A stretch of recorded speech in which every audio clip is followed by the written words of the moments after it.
En fait, ça reste quand même des épreuves très engagées, ça demande de l'endurance. La première montée, on montait quasiment 15 km à des pourcentages quand même assez élevés. On reste sur du VTT, pas du vélo de route. Après, il faut engager sur des descentes, pareil, qui sont un petit peu...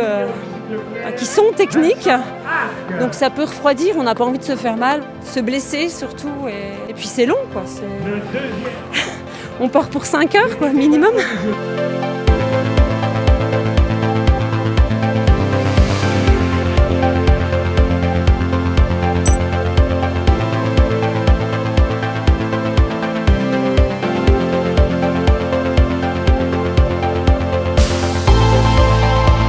Faire la différence déjà dans la première bosse, une montée suffisamment raide et qui me convient très très bien.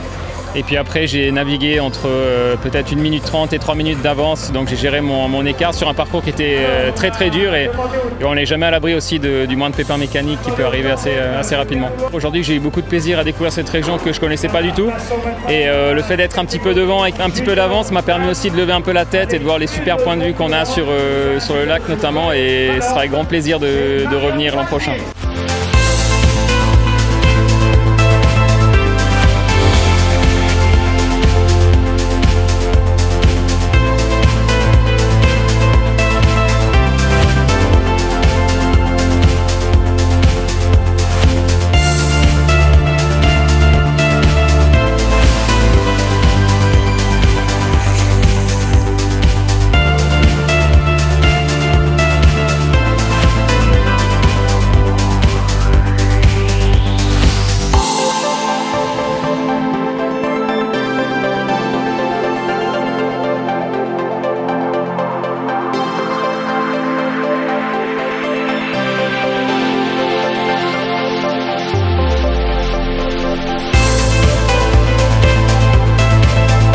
Maintenant c'est un peu le moment où tout commence, j'ai envie de dire, dans cette deuxième partie de saison, parce qu'il y a le Grand Raid qui me tient à cœur forcément parce que c'est en Valais et ça passe à côté de chez moi. Mais suite à ça, il y a le championnat suisse au début septembre, il y a les championnats du monde qui sont en Valais cette année aussi au 20 septembre, et puis encore 2-3 belles courses sur la fin de saison. Donc il y a beaucoup à faire, c'est de loin pas fini et c'est vraiment là qu'il faut être bien parce que la saison est encore longue.